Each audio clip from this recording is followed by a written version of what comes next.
Tak, yaxshi. Qarang, значит, o'sha Xitoyda o'qib, ishlab, mana shunaqa biznes, kichkina bizneslar qilib yurganingizda, уже logistika menimcha xayolingizda bo'lganmi, bo'lmaganmi? Nima bo'lgan уже o'shandan keyin qaytganmisiz O'zbekistonga? Qaytishingiz qanaqa bo'lgan? Institut tamomlashingiz qanaqa bo'lgan? Aytganimdek, biznes zo'r bo'layotgan bo'lgan, lekin u biznesda men oddiy ishchi edim, ya'ni снабженец bo'lganman. Zo'r ketayotgan paytida to'satdan, ya'ni bu qaysi vaqti 2019-yil oxirlari, ya'ni noyabr oylarida 4-kurs bo'lganman va praktika uchun O'zbekistonga ketishimiz kerak bo'lgan. Menda hamma narsa onlayn, Xitoy qo'limda edi.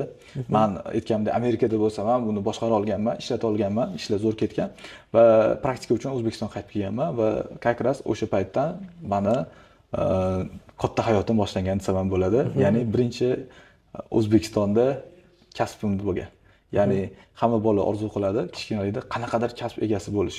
Menda logistika tasavvurimda ham bo'lmagan, chunki u narsaga odam sekin-sekin kelish kerak. Har bitta odam o'zini orzusidagi kasbi shunaqa kasb bo'lish kerakki, o'ylaymanki, tekinga ham ishlash uchun. Ya'ni sen o'sha narsani puliga emas, tekinga ham qila olishing kerak. Va men qaytib kelganimdan keyin bu narsa hali bo'lmagan. Birinchi kasbim переводчик kasbi bo'lgan. Tarjimon bo'lib ishlaganman va birinchi obyektlarimdan bittasi bu Abu Sahidagi o'sha baland qavatli avtoturargoh. Va u yerda proyektni Katlavandan boshlagandan to bitkazguncha oxirigacha tarjimon bo'lib ishlaganman. Tak, Xitoydan qaytdingiz, birinchi ishingiz переводчикdan boshladingiz ishingizni koronavirusga to'g'ri keldi. Bir tarafdan Xitoy tilini esingizdan chiqarib yubormaslik uchun ham menimcha xitoyliklar bilan yaxshi naqa bo'lgan, bu fundament bo'lgan.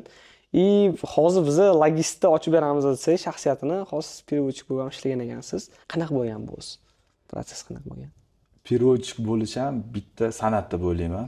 Ya'ni любой kasb egasi bo'lsang, uni ichida o'zingga yarasha asrorlari bor, o'ziga yarasha instrumentlari bor. Любой sohaga kirganda baribir ham uni sir asrorini o'rganishing kerak. Любой sohaga kirganingda ham o'sha sohani instrumentlarini o'rganishing kerak. Men o'ylaymanki, men tarjimon bo'lib, oddiy tarjimon bo'lmaganman. Tarjimon bo'lish juda oson hozir. Masalan, искусственный intellekt ham hozir tarjimon bo'lib bera oladi yoki Google Translate bor yoki juda ham ko'p programmalar bor, senga oldingi odam bilan muloqotingni tarjima qilib beradigan, lekin tarjimon asli kasbi ma'nosi o'rtadagi most. Ya'ni ikki xil boshqa millat, ikki xil boshqa tildagi odamni o'rtada hech qanaqa emotsiyasiz, hech qanaqasiga hech qaysi tomonga yon bosmagan holatda ikkalasini murosaga keltirish. Bu tarjimonlik kasb. Ikkita odam bir-birini gapini to'g'ri tushunsa, ikkalasi jahlda, emotsiyada bo'lgan paytida bir-birini tushuna olmaydi. Переводчик, tarjimon o'rtada turib o'sha most bo'lib berish kerak. Ya'ni ikkita odamga ham unisiga ham san to'g'risan, bunisiga ham san to'g'risan, lekin o'rtada mashina qilsa zo'r bo'ladi, u ham xursand bo'lar, sen ham xursand bo'lasan degan narsani olib chiqish kerak. Ya'ni men tarjimon bo'lgan paytimda o'zi ichimdan odamlar bilan kommunikatsiya yaxshi, gaplasha olaman, tushuntira olaman. Va birinchi qilgan ishim ham xuddi shu narsa bo'lgan, o'rtadagi most bo'lib berish. Bu yerda tarjima u odamni bir-biriga qanchalik gapirayotgani muhim emas. Glomni esa ish qanaqa ketayotgani. O'rtada bitta ishxonada bitta obyektda yuzlab ishchilar bo'lgan paytida qaysidir ikkita xitoylikning gapiga quloq soldirishi u juda katta narsa. Bu yerda уже tarjimadan ko'proq narsa kerak deb o'ylayman va mana shu obyekt boshlangandan to oxirigacha men shu yerda переводчик bo'lib ishladim va hamma menga bog'langan edi.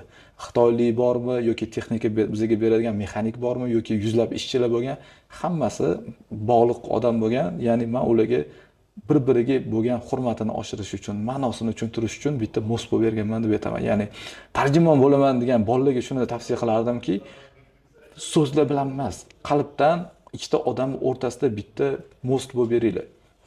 Значит, siz qarang, просто O'zbekistonga travel kelgan turistlarga emas, konkretno qanaqadir biznes hamkorlik uchun kelgan insonlarga tarjimon bo'lgansiz.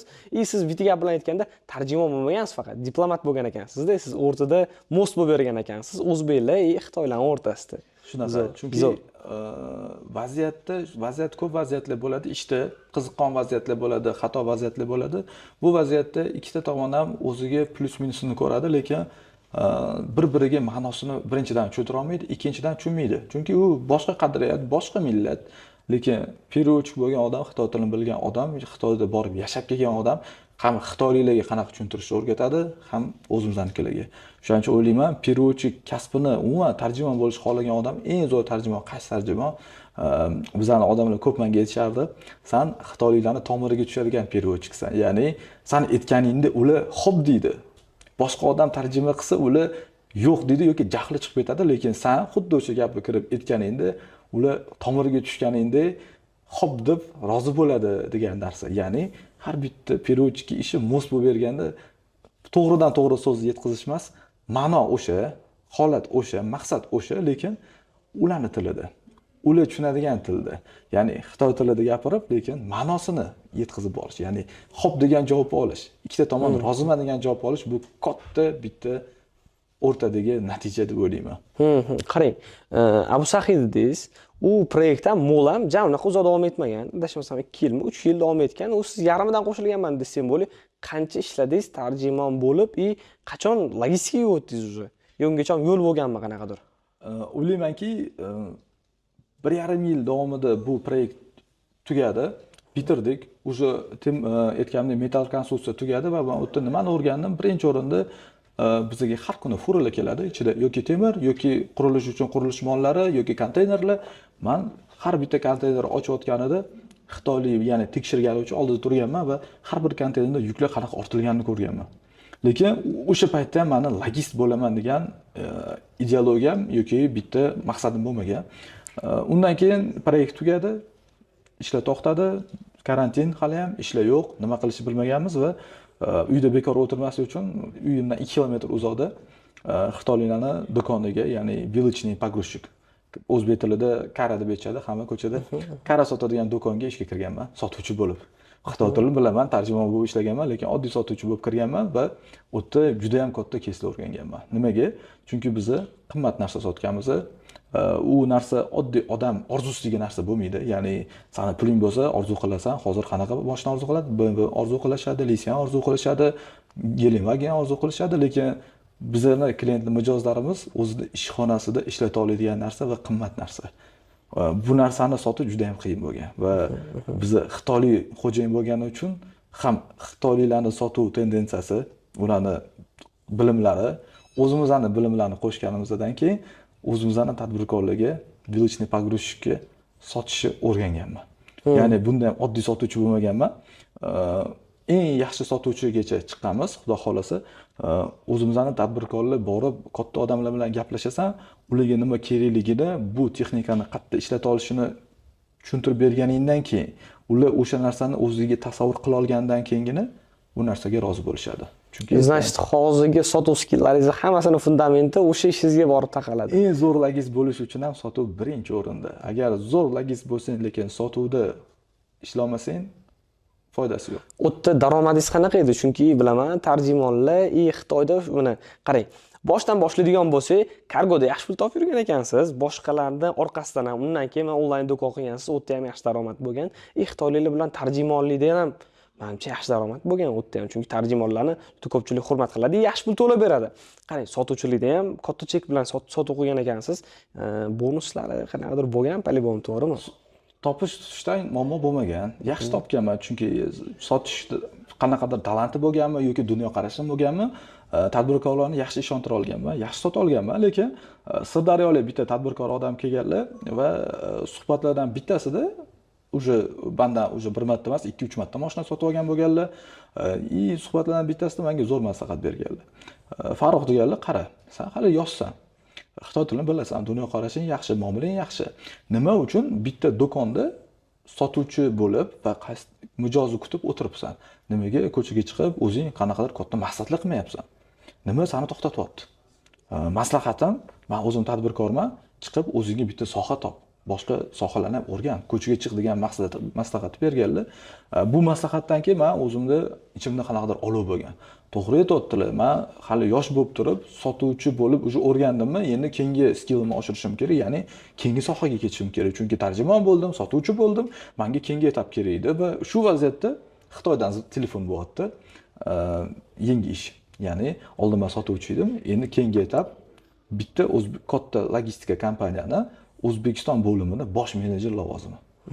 Bu lavozim oyligi ham unchalik qiziq emas, lekin lavozim baland, bilimlar baland va talablar baland. Men o'zimni shu talablarda sinab ko'rmoqchi bo'ldim. Va Allohga tavakkal qilib, o'sha kunni o'zida собеседованиеdan o'tib, o'sha logistika kompaniyasiga ishga kirdim. Значит, logistikaga birinchi qadamingiz o'shdan boshlangan.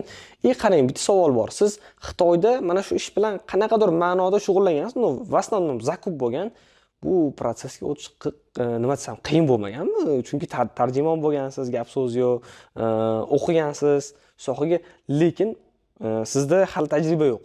Tayyor ishingizni tashlab ketish qanchalik qiyin bo'lgan? U qanchalik bilmadim, risk bo'yningizga ola olganmisiz shu narsani? Necha yosh bo'lgansiz примерно? Aytganimdek, bu nima deydi? Men hayotimda shunaqa narsa bo'lyaptiki, har bitta qadamimda o'sha musofir bo'lib qaytganingdan keyin hech narsani qiyinchiligi yo'q. Bitta joyda to'xtab turmaydigan narsa. Ya'ni o'sha tadbirkorimiz aytganlaridan keyin menda o'sha katta ideya ketdi. Ya'ni nimadir boshqa ish qilishim kerak, ko'chaga chiqishim kerak. Va shu vaziyatda imенно logistika kompaniyadan ish chiqyapti va men собеседованиеdan o'tishim uchun eng katta fundamentim oldingi o'sha Xitoyda o'tkazgan, ya'ni qabul qilgan o'zim skladda ishlaganman, o'zim qanaqa bo'lishini bilaman va bu tushuncha, mendagi tushunchadagi odam O'zbekistonda topisha olmagan. Va Xitoy tili bilganim uchun, diplomat bo'lganim uchun, odamlar bilan katta odamlar bilan gaplashganim uchun ular menda rostdan top menejer bo'ladigan odamni ko'rishgan deb o'ylayman va ular meni ishga qabul qilishgan. Va men bundan imенно bu signal, ya'ni hamma narsa o'xshayotgan ekan deb so'raganman, duolarda so'raganman, niyat qilganman va niyatim uchun, harakatim uchun Alloh bergan paytda o'sha bizni boshqa o'tda ishlamaylik, bu yerda ishlamaylik, rizqimiz kafolatlangan, harakatini qilishimiz kerak va o'sha yangi nimadir ochish kerak edi, yangi qirra ochish kerak edi va imенно men logistikaga qanaqadir taqdir taqozosi deydimi, nima deydi? Allohning bitta irodasi bilan logistikaga o'tganman. Qarang, o'tdingiz, gap so'z yo'q, mayli, yangi sohaga birinchi challengelar, birinchi faillar qiziq bizga. Qanaqa qiyinchilik bo'lgan?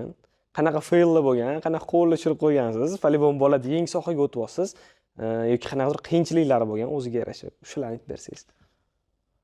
Juda ham nima deydi, qiziq va hammada kuzatiladigan savol, chunki men ko'p o'zimni savollarimga endi javob topolmayman sekin-sekin, chunki oddiy ishchi bo'lganman. Ya'ni men logistikaga o'tganimdan keyin u paytda karantin payti juda ham ko'p muammolar bo'lgan, juda ko'p cheklovlar bo'lgan. Har bitta ishxonaning strukturasida baribir ideal emas. Ya'ni bizning liderimiz Xitoyda bo'lgan va ishxonada lider bo'lmagani uchun ishxonada aura juda past bo'lgan. Ya'ni men o'zi logistikaga o'tganimda mengacha 5 yoki 6 ta odam shu lavozimga kelib, bir hafta ishlab ko'rib ketib qolgan bo'lgan. Nimaga? Ishxonada hech kim qo'lidan ushlab, yur bu yoqqa bor, yur bu yoqqa bor deb sudrab yurmagani uchun hamma bu narsada birinchidan o'ylaymanki kelajak ko'rmagan, ikkinchidan hech kim ushlamagan uchun nima qilishini bilmagan va ishonchi bo'lmagan. Men bu yerda pul topaman. Ya'ni bu sohaga pul uchun kelgan odamlar bo'lgan. Men o'tganimda menga qiziq bo'lgani uchun o'tganman. Chunki Xitoyda ko'rib kelyapman. Menda hamma naviklar oshyapti, qurilishda ishlab har kuni fura konteynerlarni ochyapman.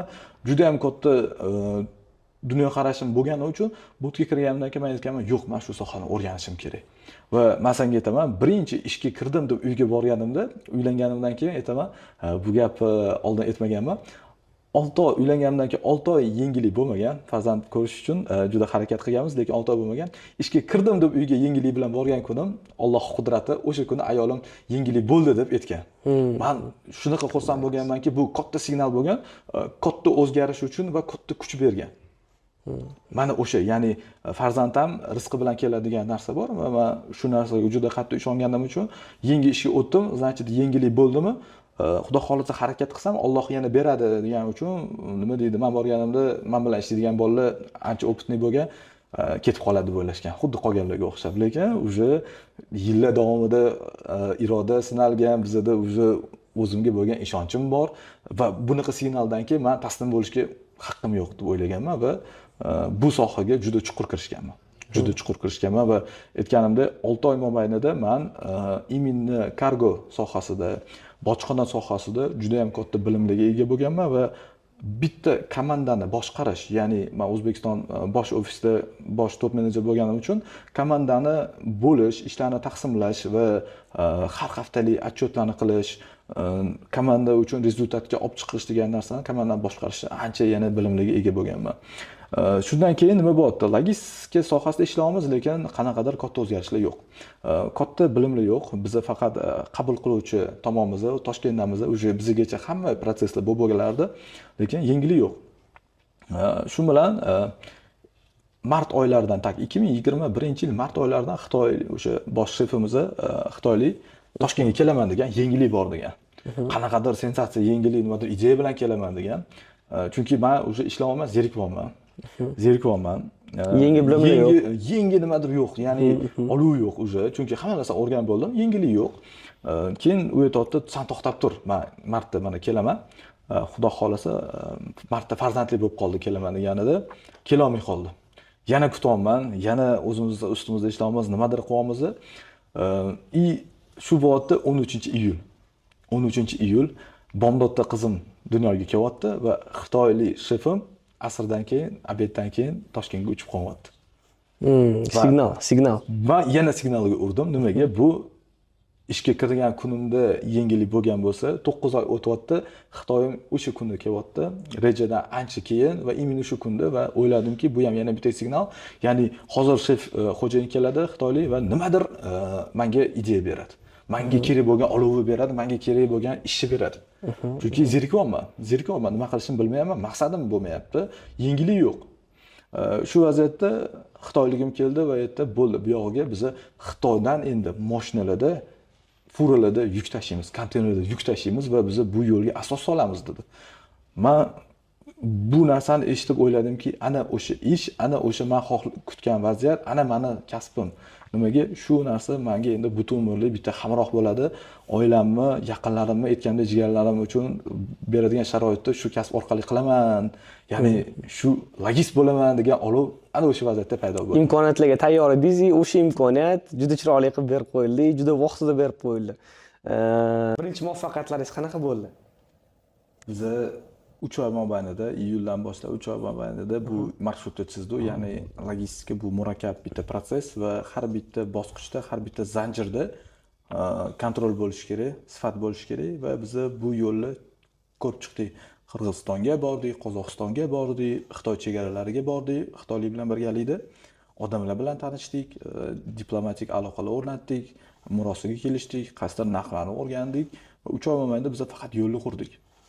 Yo'lni qurganimizda biz O'zbekistonda birinchilardan bo'ldik. Bu yo'lni olib chiqqan, ya'ni Xitoy Qashqar yo'lidan birinchi bo'ladan biz bu yo'lni tanishlar orttirib, kelishib uzun bitta yo'lni har xil millat va har xil mashinalarni bitta zanjir qilib Xitoydan O'zbekistonga yuk olib kelishni birinchilardan qo'ydik karantindan keyin.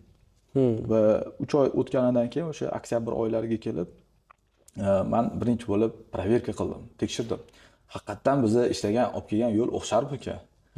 Qaysidir odamdan, qaysidir tanishimdan yoki qaysidir tadbirkordan yuk olsam, ertaga u proval bo'lsa, ya'ni yo'lda kechib qolsa nima bo'ladi degan savollar juda ko'p bo'lgan. Men o'zimni aytganimdek adolatli inson yoki chestni insonni bilaman. Hech qachon noto'g'ri degan narsaga yolg'on bilan kimlarga ishontirishga juda qattiqman. Aytgan ishimni har doim qilaman. Bergan va'damdan chiqib bo'lgunimcha kerak bo'lsa uxlamayman va bu narsa menga qattiq bo'lgani uchun men birinchi tekshirdim. Boshida o'sha qo'yganimizda sirazu yurib ketdi. Oktyabr oyigacha qarasam, hammasi o'z joyida, hech qaysi muammosiz ishlayapti va oktyabrdan yuk olishni boshladim. Birinchi zakazlarim u paytda bozor shunaqa bo'sh edi, shunaqa oson edi. Bitta OLXga Xitoydan yuk olib kelamiz deb ob'явление berganman. Uje klientlar chiqishni boshlagan va birinchi klientlarimiz bilan hozirgacha men hamkorlikda ishlab kelaman. O'sha mijozlardan yuk olib, to'g'risini aytganda 2 oyda $10,000 bonus ishlaganman. Taxminan nechinchi yilda bo'lyapti bu taxminan? Bu 2022-yil atrofida bo'lyapti shu holatlar. 22-yil bo'ladigan bo'lsa, hozir 3 yil, 4 yildan beri ketma-ket siz bilan ishlab kelyapti. Конечно, bitta gap ustidan chiqa olganingiz, lavzingiz tura olganingiz hisobidan bo'lsa kerak menimcha. Yaxshi, zo'r. Ular bilan men yana o'sha bo'ladi, hammasi yana tarjimonlikka keladi yoki qanaqadir opitga keladiki, mijoz sizdan xohlayotgan narsasini ola olish kerak. Ya'ni сделкаning oxirida lose win emas, win-win deganga chiqish kerak. Ya'ni hamma yutuqda chiqish kerak bo'lgan vaziyatda siz uzoq ishlay olasiz. Va men oktyabrdan aytganimdek 2 oy mobaynida примерно 10 ta zakaz olganman. 10 ta mayda zakazlar, mayda har xil bo'lgan va $10,000 yig'ib umrimda birinchi jentramni sotib olganman o'sha paytda. Zo'r, zo'r. Qarang, xitoyligingiz bilan ishlayapsiz, yo'llar yaxshi kelyapti, yuklar yaxshi kelyapti. Qachon sizga fikr kelgan, bo'ldi, men bu bilan ishlayman, o'zim отдельный kompaniya ochaman, o'zim mijoz qabul qilishni boshlayman degan fikr qachon kelgan? Bunaqa fikr senga aytganimdek oktyabr oylarida kunlar sovishni boshlayapti. Sekin noyabr oxiriga qarab o'zi qorlar yog'ishni boshlagan o'sha paytda va yo'lda muammolarga duch kelamiz. Qanaqa muammo desang, yo'llar sovugani sari, qor yog'gan sari xuddi Yandex taksi qor yomg'ir yog'gan paytida oshib ketadi-ku, bizda yuklar ham xuddi shunaqa yo'l kiralar oshib ketadi. Ya'ni Qirg'iziston tog'li hudud va qish kelgan paytida kunlar sovib bitta qor yog'ganida yo'llar sekinlashadi, mashinalar yurishi sekinlashadi va buni hisobiga talab ko'p bo'ladi, taklif kam bo'ladi, yo'lda mashinalar kam. Ya'ni bitta водитель, shofir taможенный postga kirganida, o'sha punktga kirganida skladga ko'radi, nechta odam yuklaydi. Nechta mashina bor. Ya'ni bular kunlar sovigan paytda narxlarni oshirib yuboradi. Ya'ni bizning vaziyatda ham xuddi shunaqa holat bo'lgan va men u paytda birinchi yil opitim bo'lgan. Birinchi yil opitim bo'lgani uchun xitoyligimda ham balki birinchi marta bo'lgandir, bu narsaga chiday olmagan. Ya'ni kunlar sovigan paytdan keyin yuklar kechikishni boshlagan. Va'da qilinishi bo'yicha 25 kunda, lekin realniy vaqtda 40 kunda, 45 kunda, dajiki 80 kunda kelgan yuklar ham bo'lgan. Va bu juda katta men uchun udar bo'lgan. Nimaga? Men oktyabr oyigacha shuncha tekshirib, qancha yonini olib, ya'ni oldin o'sha rostdan ishlashini bilib qilgan harakatimda ham, ya'ni qo'shimcha, ya'ni darsda bo'lgan. Nimaga? Bu vaziyatda xitoyligim bu katta yo'qotishlarga tayyor bo'lmagan. Ya'ni biz katta kompaniya bo'lganimiz uchun bizda bir vaqtda yuzlab konteynerlar yo'lda bo'ladi va yo'lda yo'l kira narxi $500 ga oshib qolsa, 100 ta konteynerdan $500 bitta ishxona uchun katta zarar bo'lib qoladi. Va ular bu vaziyatda noto'g'ri qadriyat, noto'g'ri yo'nalish, noto'g'ri kelishuvlar orqasidan bular katta muammolarga uchragan. Men o'ylardim, masalan, sohillarga sezonni yoki bo'lmasam ob-havoni umuman ta'siri yo'q deb o'ylardim, lekin shu kunlar sovisa, yo'llar yomonlashsa, narxlarga, o'rtada berilgan deadlinelarga, lavzlarga o'sha ta'sir qilib qoladi bu narsa. O'sha kechikishni boshlayapti, bitta gap bilan aytganda, xitoylik va'dasini ustidan turmayapti, va'dasida tura olmayapti. Bu narsa sizga yoqmayapti. Sizning qadriyatlaringizga to'g'ri kelmayapti bu narsa. Qadriyatlarga to'g'ri kelmayapti. Ikkinchidan yo'lda meni ham yuklarim bo'lgan. Meni ham yo'lda yuklarim bo'lgan va menga bu juda katta zarba bo'lgan. Birinchi marta va'damni turmaydigan kimgadir taalluqli bo'lib qolgan paytim. Ya'ni men o'zim hech narsa ish qilmaganman, butun ishxona ish qilgan va men o'rtada turib qolib, ikkita tomonga ham yon bosishni bilmasdan, ya'ni o'rtada javobgarlik menda bo'lib qolgan. Va bu javobgarlik men uchun juda og'ir bo'lgan va men butun protsessni o'zim boshqatdan qurishga harakat qilishim kerak.